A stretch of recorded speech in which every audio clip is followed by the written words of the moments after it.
So today we're going to talk about anger. It's kind of exciting. And I think it was last week or a while ago, I read this story about the snake. But I want to read the story about the snake and then talk a little bit more about it, because this is a powerful time, and I think for a lot of us, emotions are coming up. A lot of stuff is coming up to be healed, and anger can be very confusing. So especially when we talk about yoga and compassion and all of these things. So I'll read this story. This is from the book Living Your Yoga, which I realize when I hold up there it's mirrored by Judith Lassiter. It says, "We must be clear about the difference between acting with violence and acting in a way that protects self and others. There's a story about ahimsa that I've been told by many teachers throughout the years. A wandering monk would make a yearly teaching visit to some villages. One year, as he entered a village, he saw a large, menacing snake terrorizing the people. The sadhu spoke to the snake and taught him about ahimsa. When the sadhu made his next annual visit, he saw the snake. This once magnificent creature was skinny and bruised. The sadhu asked the snake what had happened, and the snake replied that he had taken the teaching of ahimsa to heart and had stopped terrorizing the village. But because he was no longer menacing, the children now taunted him and threw rocks at him, and he was afraid to leave his hiding place. The sadhu shook his head. I did advise against violence, he said to the snake, but I never told you not to hiss." So I've been thinking about this story a lot, and in my own personal practice, I had an experience last week where a whole lot of anger came up in my body. I thought I was just going to the lake for a day to relax and read and prepare for a course, and perhaps I was, just not in the way I thought. And my dreams through this whole time have been like time traveling dreams. I've gone back to different chapters of my life, and rage was coming up in my body last week about all of these experiences in my past life, in this life, where I allowed others to treat me poorly and said nothing and just kept taking it, and often felt like, well, I probably deserve this. Well, maybe if I was a little bit better, well, yeah, I should probably shift and change. And I think some of us, or many of us, apply ahimsa this way too. Like, oh, okay, yeah, if I was just a little bit kinder, then I would be worthy of proper treatment. And the real reconciliation isn't between ourself and the one who's harming us, but it's the voice inside of our head that's telling the inner kid, yeah, you don't deserve better. Yeah, you're bad. You need to suffer here. This is punishment. This is suffering, or whatever it is. The anger that I realized experienced last week was the inner kid is furious that I never protected it and took care of it, that I never said, no, that's not okay. Not in a way where I needed to club somebody else, where I just simply needed to remove myself from situations, and instead I didn't. And I've been thinking a lot about the teachings, and Jesus tells us to turn the other cheek. And I know most of those teachings we can misapply in a way that causes us to harm more. I don't think that it means if someone's beating you on this side, turn the other cheek so you can receive more beating. I think probably we have the capacity to turn the other cheek, or as Dharma says, remain unconcerned, if our inner voice knows that we're worthy of love, that we're deserving. So we're actually, we realize, oh, that's their problem, that's their issue, that's not about me, they're suffering right now, and we take that. But if our inner voice is, oh, they're punishing me because I'm bad, then just turning the other cheek in that situation is basically like this snake saying, yes, beat me up, I don't deserve compassion, I'm not worthy. And I think for a lot of us, it's time to stop now. It's time to have some boundaries and to actually establish ourselves in self-love, right? So anger, all the darker emotions, the alchemy of the darker emotions is that they have something to teach us. And anger teaches us that we need to restore a boundary, that some kind of boundary has been crossed. And the external action that triggers us is usually showing an internal boundary that's there. So, hi, I'm happy you're here too. Hi, new people coming in. So the boundary that really needs to be there is for this inner child to feel safe and protected, for this body to feel like a safe place to be. The inner critic needed to soften, and I needed to have boundaries against that voice of, you deserve this, you don't deserve better, you don't deserve to be happy, you should be suffering. And that's actually, no. That's where the boundary needed to be, right in there, right? Sometimes every now and then I would get pushed to a breaking point where I would externally say, oh no, or do something outside, but it wouldn't be healed because this dynamic was still off. So the deeper healing, the first suffering, the first harm is actually happening much closer to us than we think. It's in our belief systems, holding us there. So once we realize this, who are we fighting? We're fighting unworthiness, right? Or we're expressing anger towards unworthiness. And when we talk about self-compassion, there's two aspects of self-compassion. So there's the yin aspect of self-compassion, which is the mindfulness and the common humanity and the kindness, offering those aspects to ourselves. And then there's the yang aspects of compassion, the strength, which is providing for ourselves, protecting ourselves, and motivating ourselves. And generally, these problems are all in here, right? So providing for ourselves means being willing to receive.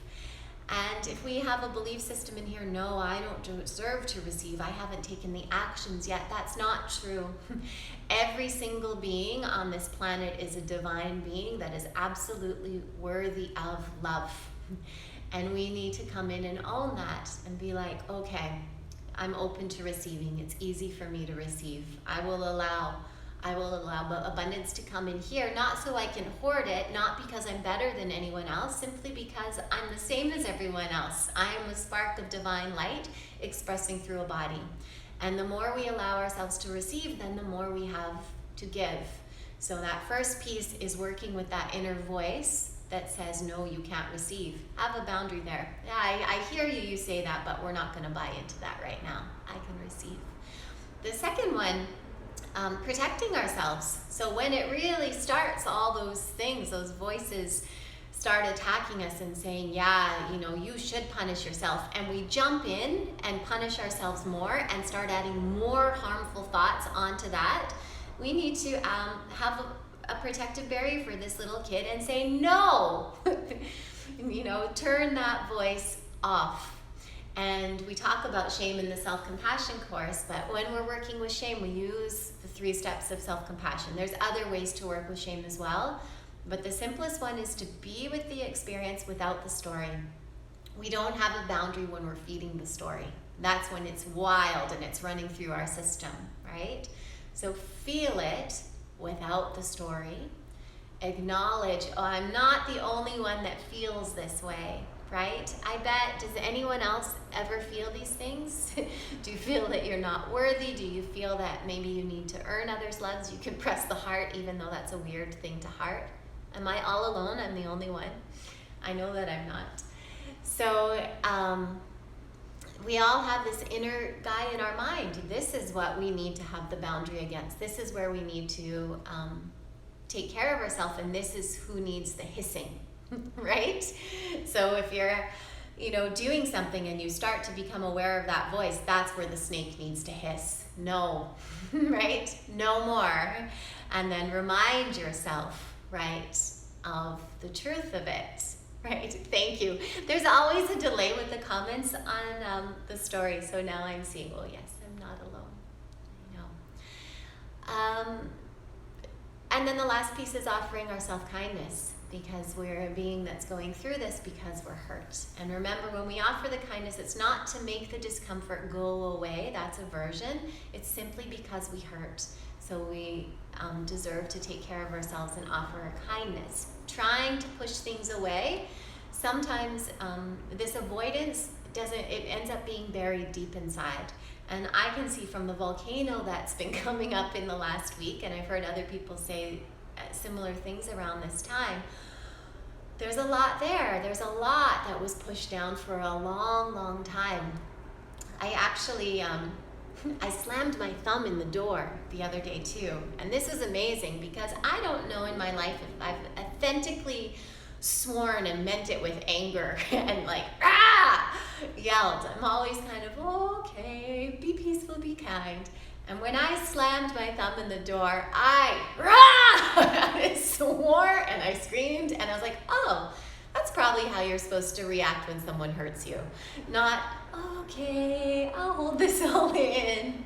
Right, definitely feeling like a volcano lately. Me too. We're lots of volcanoes. So I was like, oh, that's great. And I could think time traveling to all these experiences in my life, and so much anger that I didn't protect the kid about. Yeah, I needed to roar in there. I needed to say, no, don't do that. My voice, it was very hard for me to use my voice when I was younger. It's a work in progress. I was talking about it in a class on Monday that, I was always worried about what other people would think. And then when I went to elementary school, the first day of school, my music teacher was very mean. She was a very strict nun, and she would hit the other kids with rulers. On day one, this happened, and some kids had their hands tied behind their back, and I was terrified of her and asked my mom if I could be homeschooled on day one of kindergarten. And she said, no, if someone's unkind to you, it means they're hurt and they need some love, and just try to be nice to her. So I did try to be nice to her. But I also lip sync through all of music classes from kindergarten all the way up, because I was terrified of making the wrong sound, of making a noise that was punishable, right? And it was terrifying for me to, I also in elementary school would hide by the wall. I'd always have the desk by the wall so I could try to hide and hope that no one would ask me a question. And always my report card said, we wish she would speak up, we wish she would speak up. So that's been a big journey using the voice, and it takes a long time, but I realized there were times in my life where I was hurt, and the only sound I would make was, that, a little meep. So, of course, there's a lot of stuff coming up, and it's really uncomfortable, and I'm really grateful for it. I'm grateful that it's coming up now in a point of life where I have some tools, and where my journey has led me on a path where I've had to learn to speak a little bit, and reminding myself what Dharma always says, that everything is nature evolving. So that's perfect. That I had that teacher was perfect. That I felt that stuck, and my voice felt so stuck in my voice was perfect, right? Because I had to learn, okay, how does it come out? It's all unfolding perfectly.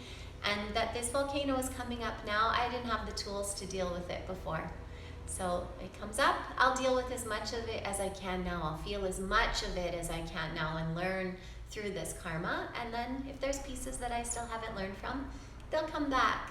That's okay, right? And that's another aspect of the inner critic. It's like, no, not again. I didn't fix this. I should have fixed it the first time. No, we can't. We fix it the best we can each time it comes up, but we're learning new skills, we're evolving, and it takes time. So we need to be kind to ourselves and start to really pay attention to this dynamic, the inner kid, and what this guy is telling it, okay? And see if we can, the anger, if you're feeling anger, that's a sign that you need to restore boundaries, not necessarily external ones, although sometimes external ones too, but between this voice and this softness, right? That has a gift to share. This thing has something. This is what, we're here to express. So working on dealing with this so that our authenticity can come out more clearly. What should I say? I feel like there's one last thing I wanted to say. Oh, of course. I found it very freeing when Dharma often says, forgive everyone, but keep the distance. So I used to feel like, oh, if someone couldn't be kind to me, I had to try to hang in there and try to earn their kindness or stay around long enough.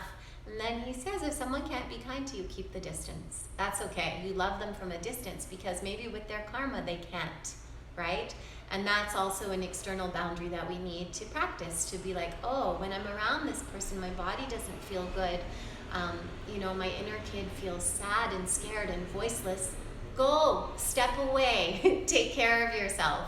So actually practice some better boundaries, practicing self-love, self-compassion on a deep level. I hope this helps you. I hope you know that you're not alone in anything that we're going through right now. This is really, really tough. People often say, oh, you're always smiling, nothing's tough. It's all tough, I promise you. And there's all kinds of stuff in here. I'm just grateful that I've been guided towards teachers who have helped me have the capacity to be with it. And then the one light, as Dharma always says, the amount of pain and suffering that we all have to go through is finite. So once we go through that and we have self-realization, what is ahead of us is amazing. Amazing and infinite. So keep practicing. Lots of love.